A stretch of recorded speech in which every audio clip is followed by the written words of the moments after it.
به نام خداوند بخشنده مهربان. تدبر حکمت در مثالهای قرآنی بین بردگی و آزادی. در داخل قرآن هر آیه، هر ضرب المثل نقش راهی برای روح در جستجوی هدایت است.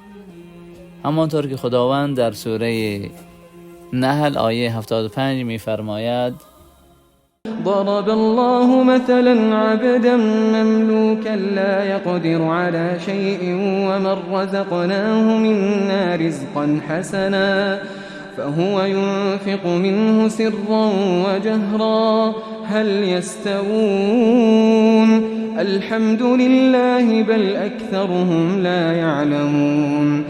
الله برده مملوکی را به عنوان مثال ذکر می کند که بر انجام هیچ چیز توانا نیست و نیز کسی را مثال می زند که از سوی خویش به او روزی پاکیزه و حلالی داده است، پس او در پنهان و آشکار از آن روزی می بخشد. آیا این دو برابرند؟ ستایش مخصوص الله است، بلکه بیشتر آنان نمی دانند. این ضرب المثل بطلان شرک را بیان می کند و بر یگانگی الله تأکید می کند و از تشبیه خالق به مخلوقاتش هشدار می دهد. مؤمنان در این مثل حق را از جانب پروردگارشان می بینند، در حالی که کافران در سردرگمی و جنب جوش می مانند و چشم خود را بر هدایت پروردگارشان می بندند.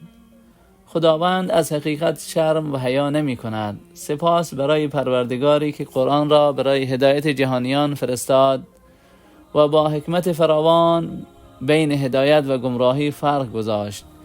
در این داستان برده مملوک نمیتواند کوچکترین تأثیر داشته باشد، در حالی که انسان آزاده با آنچه پروردگارش به او بخشیده است در آشکار و پنهان به منبع خیرش تبدیل می کند.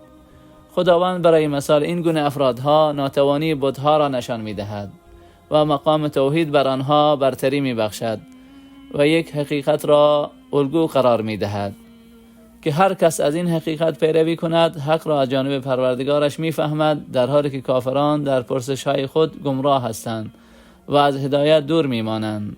در این ضرب المثل تأییدی از جانب پروردگار می‌یابیم که با هم متفاوت هستند. خدا را شکر می‌کنیم که به ما نور بصیرت بخشیده تا تفاوت‌هایی را ببینیم که خیلی‌ها نمی‌بینند. خداوند را شکر می‌کنیم به ما نور هدایت داده است که حق را از باطل جدا کنیم و از او می‌خواهیم که ما را از شکرگزاران خود قرار دهد و از جمله آگاهان به اسرار قرآن کریم قرار دهد.